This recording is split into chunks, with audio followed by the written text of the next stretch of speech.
Dios le continúe bendiciendo, iglesia. Qué bueno que podemos estar en la casa del Señor, alabar y glorificar su nombre. Sean todos y todas bienvenidos y bienvenidas para este momento sagrado donde podemos intimar con nuestro Dios. El título de la predicación de esta mañana es ¿con dinero o sin dinero? El título es ¿con dinero o sin dinero? Y me baso en el Evangelio Liberador de Jesucristo, según San Lucas, capítulo 16, versículos del 1 al 13. Lectura que ya hemos tenido en la liturgia de hoy.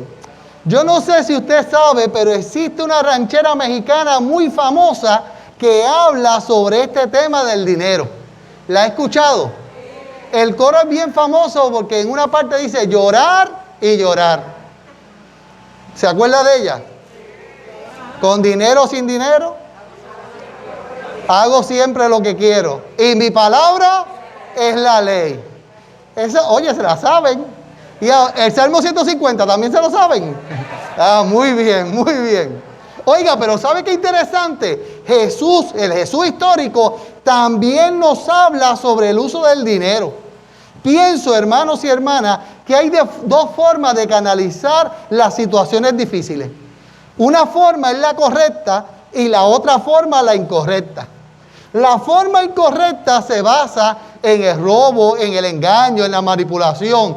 El fin de la forma incorrecta es obtener. Obtener y obtener. Y a la larga termina mal, aunque al principio parezca exitosa, termina mal. Recuerda aquel dicho popular que dice que no se deje engañar por las apariencias. Las apariencias engañan. Y si tiene duda, pregúntele a los políticos de este país. También está la forma correcta. La forma correcta se basa en la fe. Se basa en la fe y en la acción. En la mayoría de las veces está dirigida al bien común. Al principio parece que fracasa, porque la sociedad se inclina al poder, a la fuerza, a tener y tener, a resaltar las apariencias, más allá de las realidades en que se vive. Pero al final siempre es buena. Es la alternativa que nos lleva adelante a vencer cualquier realidad de vida que estemos enfrentando. En el calendario litúrgico, las lecturas que hemos dado lectura hoy, nos habla sobre el tema de la riqueza, que se convierte muchas veces, hermanos y hermanas, en el tema central del ser humano. Incluso muchas veces el tema de la riqueza se convierte en una trampa. Una trampa que nos lleva a olvidar lo que verdaderamente importa. La riqueza nos lleva a olvidar las prioridades. Porque la riqueza debe emplearse a favor de la vida. La riqueza debe emplearse a favor de la salud, a favor de de la comunidad. Pero muchas personas prefieren incrementar su capital monetario a costa del hambre y de la muerte del prójimo y del maltrato a la creación. En el tiempo bíblico era la misma dinámica. Muchos de los ricos trataban de aprovechar el momento favorable a costa de los pobres. Y esto provoca que cada vez hay pobres más pobres y ricos más ricos. Ante esta situación, el Jesús histórico nos invita a rebelarnos contra las estructuras injustas y a replantearnos el sentido de los bienes para que se conviertan en instrumentos de comunión y no en instrumentos de opresión entre la humanidad. El Evangelio nos motiva a fomentar la espiritualidad que nos haga personas sabias y libres. Iglesia, cuando nos reunimos en comunidad, no es para aislarnos y olvidarnos del mundo, sino todo lo contrario, es para comprometernos con la transformación de ese mundo. Nuestra vida está llamada a generar cambios que mejoren las relaciones y las condiciones de vida de todas las personas. El llamado es a dignificar y a liberar de tal forma que la lágrima del haitiano es la lágrima que corre por nuestra mejilla. que el dolor de un afgano también es nuestro dolor. El evangelio de hoy, Jesús habla a quienes se disponen a vivir el camino del discipulado, de la misión. Pero vamos con calma para que nadie se me confunda. Mire esto. La parábola del administrador astuto no es una alabanza al comportamiento ético ni una insinuación para la corrupción, sino que es una invitación a la lucidez de quien sabe el verdadero uso de la riqueza y los bienes, no para acumular o aprovecharse de otros y otras, sino para generar relaciones justas. Muchos piensan en su interior que son amos del dinero, que son amos del dinero que poseen, pero no es así. No se dan cuenta que el dinero los posee a ellos, que son esclavos de las posesiones, ¿sí? Piensan que se sirven del dinero cuando en la realidad sirven al dinero que los esclaviza y que hace que su cuenta de banco esté llena, pero su vida esté vacía.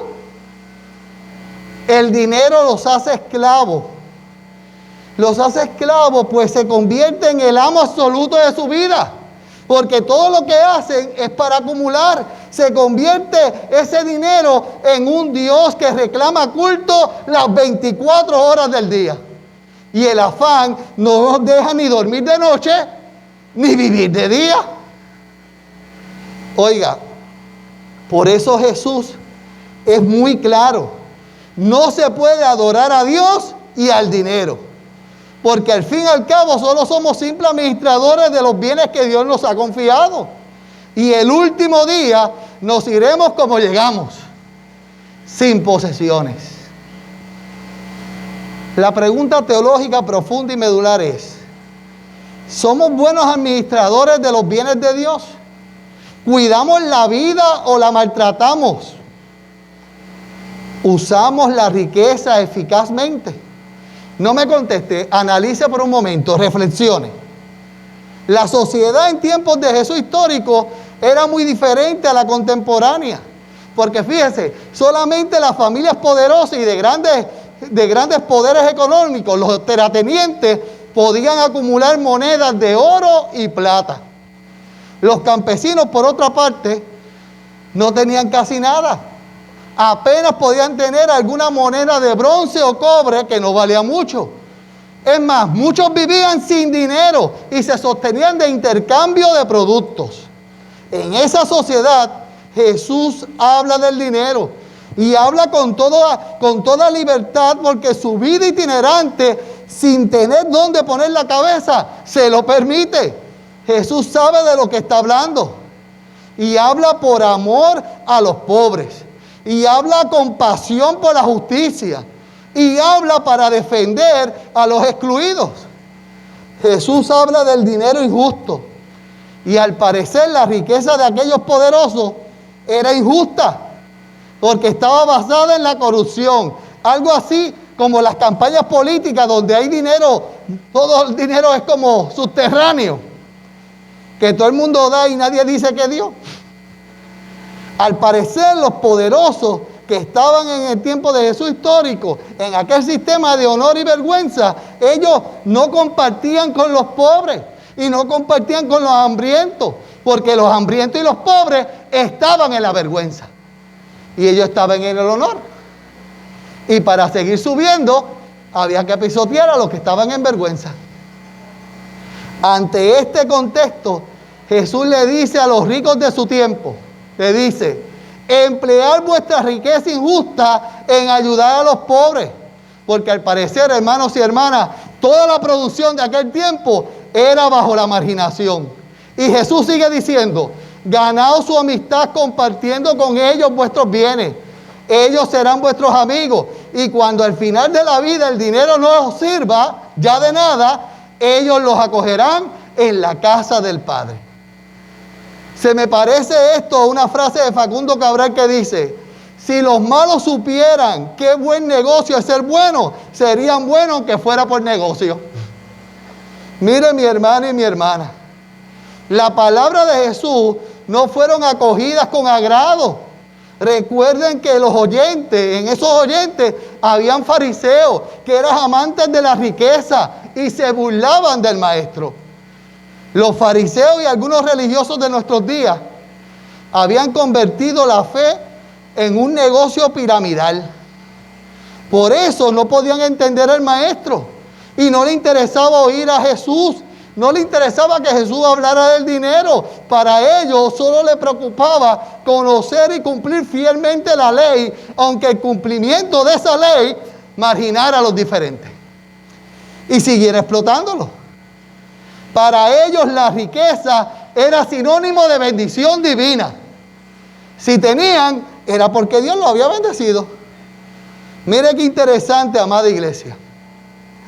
Fue Antipas el que promulgó la circulación de moneda en Galilea. Pero esta acción de producir monedas, que circularan la moneda en vez de traer desarrollo económico, hizo todo lo contrario. Los ricos de las ciudades podían operar mejor sus negocios y obtenían seguridad, obtenían honor, obtenían poder. Pero los campesinos a duras penas podían tener alguna moneda de cobre o bronce que no valía prácticamente nada. Como ocurre casi siempre, el progreso daba más poder a los ricos y hundía aún más a los pobres. Y así no era posible acoger el reino de Dios y su justicia. Por eso Jesús afirma: ningún siervo puede servir a dos amos, pues se dedicará a uno y no hará caso del otro. No podéis servir a Dios y al dinero. Hay que escoger a quién se va a servir. Y si uno vive subyugado por el dinero, pensando solo en acumular bienes, no podrá servirle a Dios, que quiere una vida más justa y digna para todos y todas, incluyendo a los que están últimos. Dios nos llama a trabajar. Dios nos llama a trabajar por un mundo más humano, por un mundo más digno, porque el dinero divide hasta la familia. Los peores problemas de familia son convocados por el dinero. Donde hay dinero, hay un protagonista. Donde hay dinero, hay deseo de poder. Donde hay dinero, hay corrupción. Donde hay dinero, hay división. Pero donde está Cristo, se unifica. ¿Me está entendiendo, iglesia? Es como si algo fallara cuando tratamos de vivir lo imposible. Darle culto al Dios Trino y culto a la riqueza. Quien se ata al dinero termina alejándose de Dios. Cuando el individuo entra en la dinámica de ganar siempre más y más y de vivir siempre mejor y mejor, el dinero termina sustituyendo a Dios y exigiendo sumisión total, absoluta. Y en esa vida ya no reina el Dios Trino, porque el Dios Trino no pide acumular. El Dios Trino pide solidaridad, pide amor, pide justicia, pide paz. El dinero solo busca su propio interés, solo busca hacia él. Y no estoy demonizando el dinero, no me malentiendan. El dinero es necesario. De lo que hablo es de servir a Dios sobre todas las cosas, y que el dinero también sirva, además de saciar nuestras verdaderas necesidades, en saciar las necesidades de nuestro prójimo. De lo que estoy hablando es de equidad y justicia. Cuando una persona hace del dinero su único punto de apoyo, cuando una persona hace el dinero su única meta, la obediencia al Dios verdadero desaparece, porque cambian las prioridades. Y la razón es sencilla: el corazón del individuo atrapado por el dinero se endurece, se vuelve duro, tiende a buscar solo por su propio interés, no piensa en el sufrimiento y la necesidad de su prójimo, no piensa en la vida de los demás. Cuando uno lo que tiene es hambre de dinero, no hay espacio para la solidaridad. Y Jesús nos está llamando a una transformación de vida. Su llamado es a vivir como hermanos y hermanas con todos y con todas. El que toma el proyecto de Jesús sabe que no puede organizar su vida desde el proyecto egoísta de poseer siempre más y más. para ser seguidor o seguidora de Jesús, hay que romper con la servidumbre de poseer, que le quita la libertad para escuchar y responder a las necesidades de los marginados y marginadas. Porque mientras mi hermano y mi hermana tiene hambre, no podemos hacer banquetes tranquilos y tranquilas. Cuando mi hermana y mi hermano tienen hambre, no podemos comer con tranquilidad. Pienso que nuestra sed de tener más y más nace de nuestros temores e inseguridades. Porque creemos que el dinero nos da seguridad, que el dinero nos va a dar todo lo que necesitamos. Y lo irónico es que mientras más tenemos, más crece nuestra preocupación de quedarnos sin nada. Y por lo tanto, la felicidad es sustituida por el temor, por el miedo de no tener. Y la razón es sencilla. Si depositamos nuestra felicidad en las cosas, en el dinero, en la cuenta corriente, y le entregamos el poder de hacernos felices, haciendo que la fuente de felicidad sea lo que poseemos, cuando no tenemos, somos infelices. Estamos tristes. Y eso nos obliga a no ser nosotros mismos, sino a ser esclavos de la posesión. De tal manera que vivimos para defender posesiones. Defender posesiones contra todos y contra todas. Y entonces la riqueza, en vez de darnos seguridad, nos da miedo, nos da terror. Porque le tenemos terror a la escasez. Le tenemos terror al no tener. Cuando empecé esta predicación le dije que teníamos dos alternativas. ¿Se acuerdan? Que si se acuerdan, perdón, la correcta y la incorrecta. Y uno escoge cuál usa. Recapitulo porque el miedo también nos puede llevar a la alternativa correcta. El miedo también nos puede llevar a la fe. Me explico, vamos con calma. A menudo la fe es hija del miedo. Sí, del miedo. Si examinamos los personajes bíblicos, veremos miedo antes que convicción, terror antes de audacia. Cuando uno está ante la disyuntiva de la muerte y una acción desesperada, es muy posible que nos inclinemos por la acción desesperada. Oiga, reflexione por un momento. No fue la seguridad económica la que sacó a los hebreos de Egipto en el Éxodo, claro que no. Fue la fe por la libertad. No fue la lógica la que hizo que Moisés alzara su vara a la orilla del Mar Rojo para caminar en seco. Fue la fe. El dinero te dice, sigue la lógica. Dios nos dice, sigue la fe. Mire, amada iglesia, no fue una investigación médica o un plan médico de salud lo que convenció a Naamán de sumergirse 7 veces en el río para ser sano de la lepra. Fue la fe. No fue el sentido común ni un plan de jubilación lo que hizo que Pablo abandonara la ley y abrazara la gracia. Fue la fe. No fue el pago de la fianza la que sacó a Pedro de la prisión en Jerusalén. Fue la fe de creyentes atemorizados y desesperados que estaban contra la pared, que se refugiaron en la oración. Aquella gente era gente sin opciones, congregados sin posibilidades, bajo la semilla del miedo, que decidieron refugiarse en la fe y no en el capital.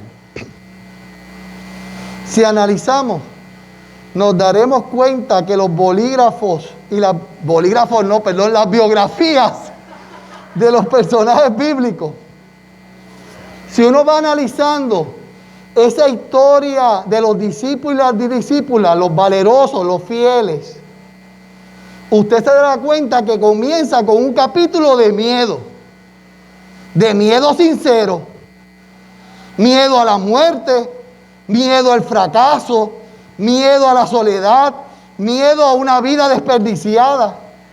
La fe comienza cuando uno ve a Dios muy arriba y uno muy abajo.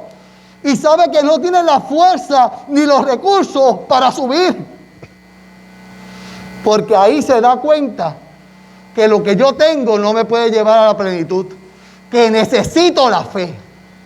Que la fe es la que me puede llevar a Jesús. Que la fe es la que me hace subir. Que la fe es lo que me da seguridad. Que sin fe no puedo hacer nada. Que sin fe no hay seguridad, aunque la cuenta esté llena. Los discípulos y las discípulas habían hecho el máximo esfuerzo, pero no había sido suficiente. Moisés tenía enfrente al mar y atrás a los egipcios. Tenía varias opciones. Era nadar o ponerse los guantes con el ejército más poderoso del momento. Pero ninguna de las dos opciones era suficiente. Naamán lo había intentado todo para curarse de la lepra. Había ido a todos los médicos y a todos los adivinos y ninguno pudo ayudarlo. Su lepra seguía programando, seguía subiendo.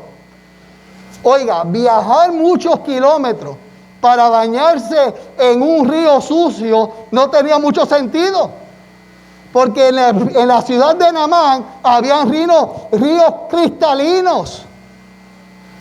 Pero no tenía otra alternativa. Obedeció y fue limpio. Pablo era un experto en la ley. Con solo un vistazo al Cristo resucitado fue suficiente para olvidarse de los sacrificios, para olvidarse de los rituales que no eran suficientes. El pequeño grupo de Jerusalén, me tengo que quitar esto porque se me pega. ¿Me permiten? Ya me la quité. El pequeño grupo de Jerusalén sabía que no podía sacar a Pedro de la cárcel. Aquel grupo sabía que no tenía los recursos. Aquel grupo sabía que eran pocos. Aquel grupo sabía que no tenían los recursos para hacer una fuga efectiva. No tenían influencia para negociar, ni dinero para pagar fianza. Ellos necesitaban un milagro. Y el miedo los acercó al Dios Trino. Y el miedo los llevó a la fe. Y cuando se quedaron sin esperanza, se refugiaron en Dios y no en el capital. Oiga, hace unos años atrás hice un funeral bien significativo para mí. Una madre había muerto y dejó a dos jóvenes con autismo. A Jesús y a Francisco, esos son sus nombres.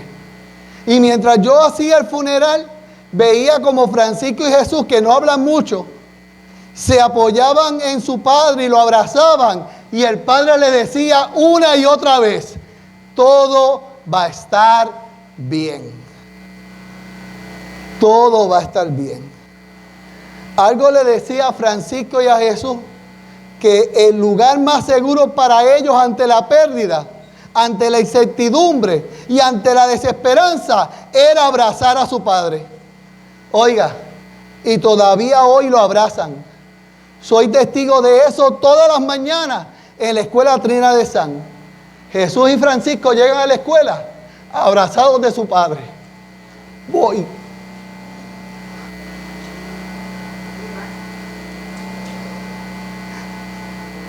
Y el papá le sigue diciendo: todo va a estar bien.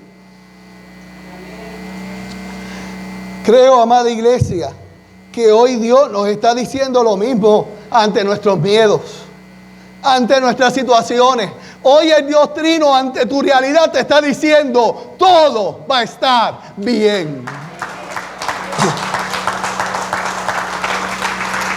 Yo creo que hoy es día de abrazar a Cristo. Abrazar a Cristo en nuestra más profunda necesidad. Abrazar a Cristo en la hora de tener la necesidad más profunda. Es hora de abandonar las falsas esperanzas de la abundancia económica y correr hacia el verdadero refugio. Hoy podemos razonar como Moisés que la fuerza humana no nos va a salvar, pero el poder de Dios nos llevará a la libertad. Oiga, hermanos y hermanas, a veces la desesperanza, el desespero, el miedo nos dirige al Dios Trino. Y nos damos cuenta como el pueblo que todos los sacrificios y rituales son insignificantes cuando se ponen frente a la cruz ensangrentada y la tumba vacía. Nos damos cuenta como Pedro que la brecha que hay entre nosotros y Jesús es demasiado grande para nuestros recursos. Así que en nuestra realidad clamamos por ayuda. Y ante nuestros miedos oímos su voz y encendemos la fe con esperanza de que nuestra pequeña fe sea suficiente. Que lo poco que creo sea suficiente para ser levantado. Iglesia, la fe no nace en una mesa de negociaciones donde se intercambian talentos por bondades del Dios Trino, no. La fe no se compra con dinero. La fe no es un premio que se dé en una graduación con una medalla. No es un título para el más religioso. La fe no se compra ni se alquila. La fe es un salto desesperado desde el bote de los esfuerzos que se hunde y una oración de ruego de que en ese salto Dios me atrape en el aire. Oiga, la fuerza suprema en la salvación es la gracia de Dios. No nuestra cuenta bancaria, ni nuestros talentos, ni nuestra fuerza. La salvación es la presencia de Dios Trino en nuestras más retantes realidades. La vida tiene un verdadero propósito que supera lo material y Dios está con nosotros y nosotras para alcanzar ese propósito. Así que acércate al Dios Trino con paso firme, aunque vacilante, y mantente sus promesas. Dios nos sostendrá, Dios nos levantará, Dios nos va a abrazar, Dios nos va a transformar, Dios nos va a sanar, Dios nos va a sacar de la tristeza. Pero todo, hermanos y hermanas, todo, enfréntalo abrazado de Jesús. Como Francisco y como Jesús abrazan a su papá. Esta mañana abraza a Jesús. Oiga, quizá lo que enfrentamos hoy es aquello que creemos que queremos mejor. Quizá lo que enfrentamos hoy es el legalismo, tratando de ganarnos las cosas como un negocio piramidal. A lo mejor lo que enfrentamos hoy es la duda diciéndonos, soy demasiado malo con Dios para que Él me rescate. Y nos hundimos en la frustración. Y dando tumbos caemos en la desesperanza tiniebla. Y tratamos de respirar y no podemos. Y ante eso, ¿qué vamos a salvar? Las apariencias. ¿Qué vamos a salvar? Lo material para hundirnos en la arena movediza del orgullo. O vamos a clamar al Dios Trino que nos dé la mano y nos saque. ¿Qué vamos a hacer? ¿Vamos a hundirnos ante el fundamentalismo religioso? ¿O vamos a seguir adelante por la gracia de Dios? ¿Vamos a hundirnos en el hambre de obtener capital? ¿O vamos a salvarnos con la seguridad y la empatía que solo viene del Dios Trino? ¿Vamos a alimentar las dudas diciendo que hemos fallado? ¿O tenemos la esperanza de que el mismo Señor que nos llamó nos va a sostener? Permítame explicar esto con un cuentito y culmino. ¿Puedo? Con esto termino porque me bañé. Mire. El cuento es sobre un marinero llamado John. John, este marinero, desde los 11 años navegaba, pero lo que ganó en experiencia le faltaba en disciplina y en principio. Para John lo importante era el capital. Así que buscó el negocio más lucrativo de su tiempo para hacer capital: la trata de esclavos. A los 21 años se embarcó en un barco llamado Grand Hood, un barco de esclavos que cruzaría el Atlántico.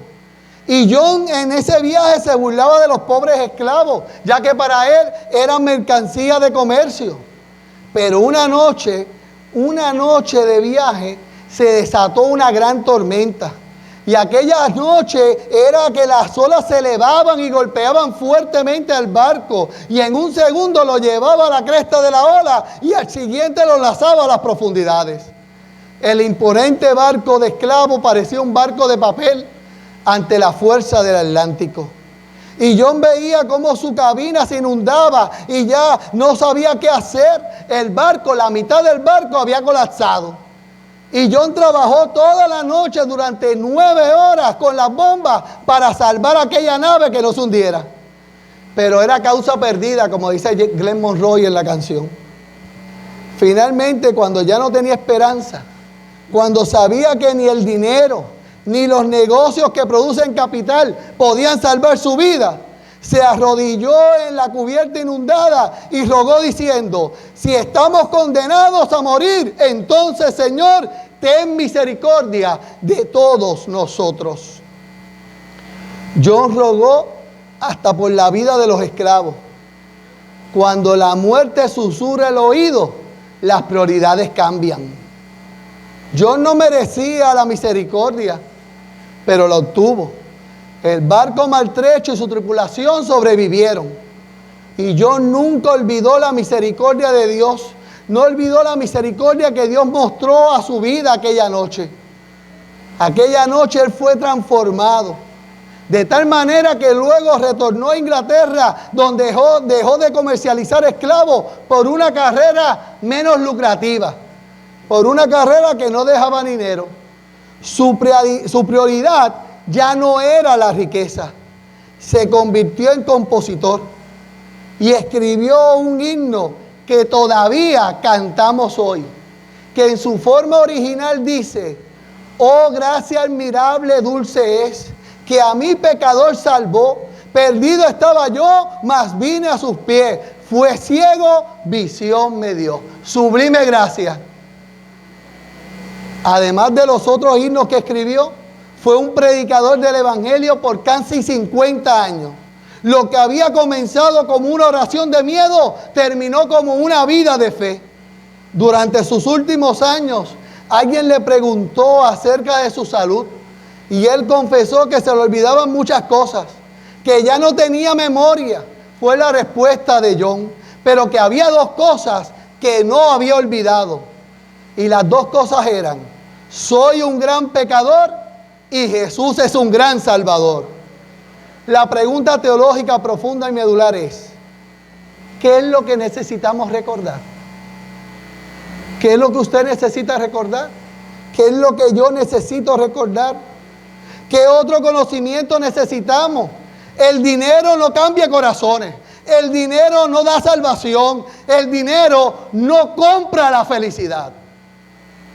Como diría Residente, tú no puedes comprar el viento, tú no puedes comprar el sol, tú no puedes comprar la lluvia, tú no puedes comprar el calor, tú no puedes comprar las nubes, tú no puedes comprar los colores, tú no puedes comprar mi alegría, tú no puedes comprar mis dolores. Pero Jesús, desde una cruz ensangrentada y una tumba vacía, compró y pagó el precio de sangre para que nosotros tuviéramos esperanza. Su sangre pagó el precio para nuestras alegrías. Su sangre pagó el precio para cambiar el lamento en baile, en gozo. Su sangre pagó el precio para sanar nuestras heridas. De la herida de sus costados brotó salvación. Y hoy, con dinero o sin dinero, tenemos salvación. Iglesia, no empece a nuestras realidades. No empiece en que tenga calor.